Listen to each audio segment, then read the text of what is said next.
Oi pessoal, espero que esteja tudo bem com vocês aí. Meu nome é Jean, eu sou psicólogo no Núcleo de Psicologia da Secretaria Municipal de Educação e eu vim falar sobre uma coisa aqui para vocês que é de extrema importância e que nesses últimos momentos agora de pandemia que a gente tem vivenciado está se tornando cada vez mais frequente e mais intenso, que é a ansiedade. E ao contrário do que a gente pensa logo de cara, a ansiedade ela é algo que é natural, ela ocorre naturalmente dentro da gente, é um fenômeno que acontece naturalmente. E ele é até bom, porque ele acaba movimentando a gente para fazer certas coisas. Então, se por exemplo eu tenho alguma atividade para ser realizada, eu tenho uma viagem para fazer, a ansiedade pode me movimentar para fazer aquilo com um pouco mais de antecedência, por exemplo. Agora, o problema da ansiedade é quando ela começa a comprometer o nosso cotidiano ou as nossas relações. Então, a partir do momento que eu travo diante de alguma situação por conta da ansiedade, isso já indica que a ansiedade pode estar sendo um problema.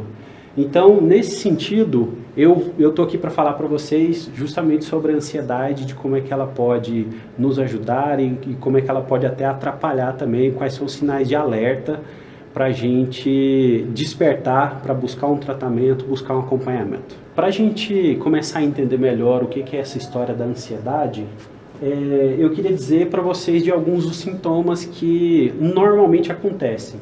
E antes de falar dos sintomas, eu preciso deixar claro para vocês que isso vai variar sempre de pessoa para pessoa. Algumas pessoas podem ter esses sintomas que eu estou falando e outras pessoas podem ter outros sintomas completamente diferentes.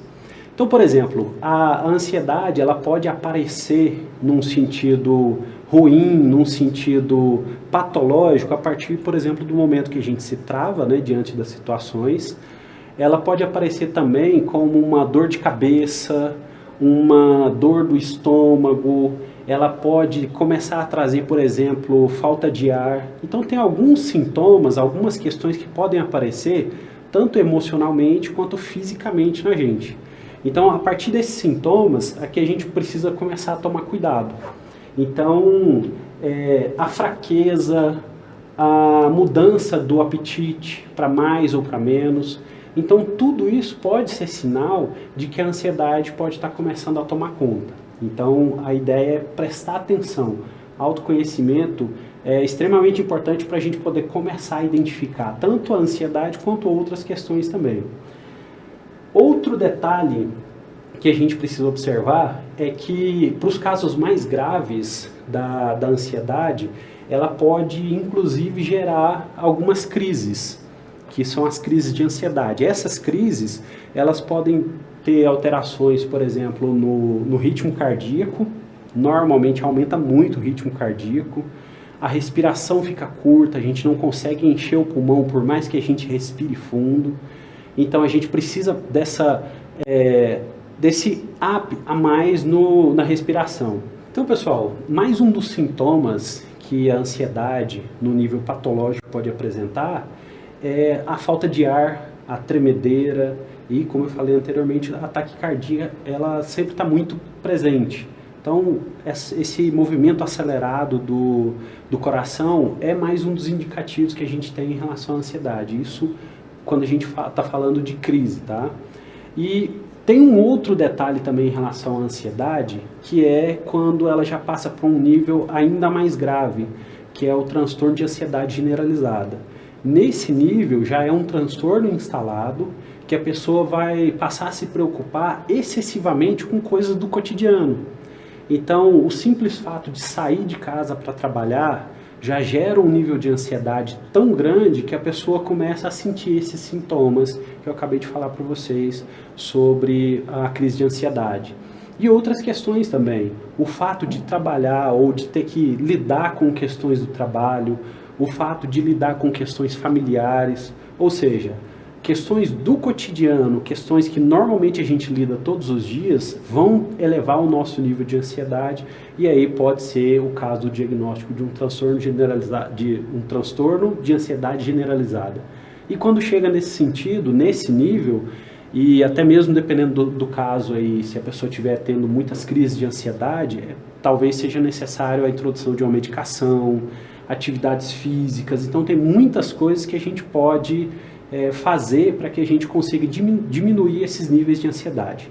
E logo eu vou falar para vocês também do que a gente pode fazer para a gente estar dando uma diminuída e acalmando um pouquinho nesse sentido da ansiedade. Como eu disse anteriormente, eu tenho algumas sugestões aqui e isso pode dar certo, mas o que vai dizer se vai dar certo é você. Como que você vai se sentir em relação a essas sugestões que eu tenho para poder talvez diminuir um pouquinho a questão da ansiedade e tornar o seu dia a dia mais tranquilo, né? Então, a primeira coisa que eu tenho para dizer para vocês em relação à ansiedade é que as coisas não estão sob o nosso controle. Nunca estiveram, para falar a verdade. Porque a partir do momento que a gente tem esse entendimento de que as coisas não estão sob o nosso controle, então a gente começa a perceber que a gente pode, por exemplo, se adaptar a um novo contexto. Quando surgiu a pandemia, a gente teve que se adaptar. A ansiedade explodiu, muitos casos de ansiedade, muitos casos de depressão, agravamento de transtornos, então muitas coisas aconteceram. E a ansiedade nesse meio também teve uma explosão, muitos quadros de ansiedade se instalaram ou se agravaram nesse momento de pandemia.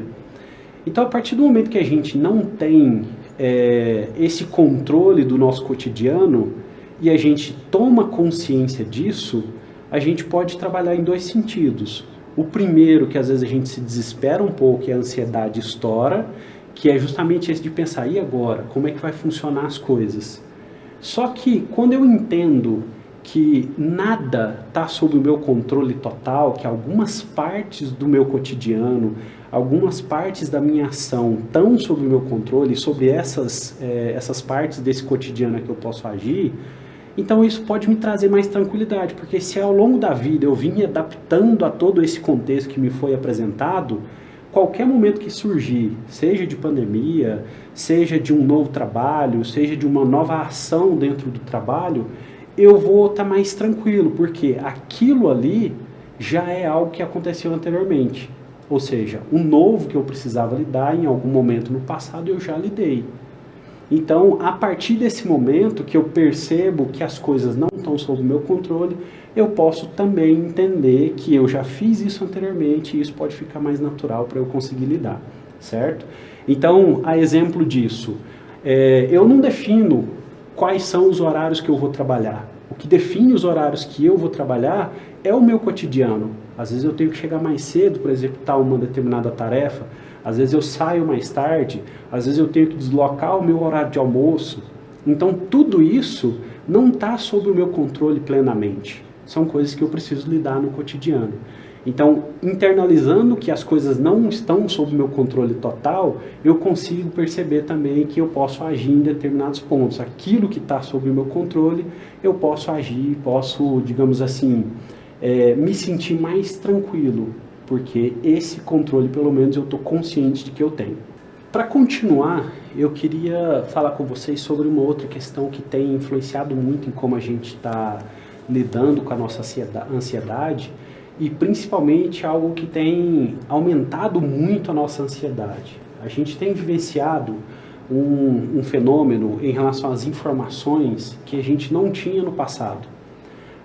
A gente tinha poucos veículos de informação e esses veículos, na maioria das vezes, eles eram bem confiáveis. E hoje em dia, com o advento da tecnologia da informação, a gente está tendo um polvilhamento dessa questão das fontes da informação. Então a gente tem fontes na internet, milhares, milhões dessas fontes, a gente tem vários veículos de informação, vários jornais virtuais, inclusive, que nem chegam a ter a publicação impressa. A gente tem vários canais de mídia. Há pouco tempo a gente tinha alguns pouquíssimos canais. Hoje a gente tem inúmeros canais de fora. E a sugestão que eu tenho para vocês é de tomar cuidado com essas fontes de informação. Porque quanto mais confiável é a informação que a gente tem, quanto mais qualidade essa informação tem, mais tranquilo a gente vai estar em relação àquilo que a gente vai fazer com essas informações. Então agora nesses momentos, por exemplo, que houveram as vacinações, questões que são comprovadas cientificamente, a dica, a sugestão que eu tenho é: busque informações com fontes confiáveis.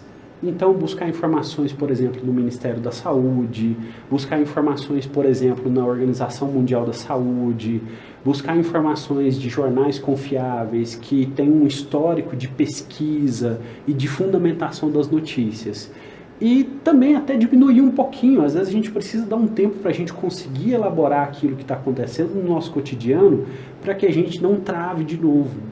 Porque a partir do momento que a gente tem tantas informações e a gente não sabe qual informação a gente pode depositar a nossa confiança, a gente também fica ansioso. Então a gente fica angustiado, isso aumenta a ansiedade, e a ansiedade também aumenta a angústia e acaba virando uma bola de neve. Então, nesse sentido, quando a gente filtra um pouco mais as informações que a gente tem mais condições de lidar com aquilo que está acontecendo no nosso cotidiano, certo? E vinculado a isso, eu tenho uma outra sugestão para vocês, que é em relação ao momento de crise de ansiedade.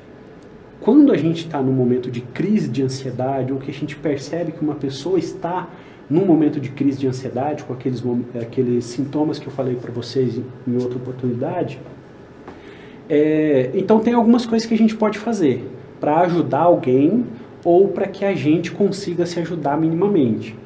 Então, a primeira sugestão que eu tenho é tentar focar a sua atenção ou a atenção dessa pessoa que estiver no momento de crise em algo que precise de concentração.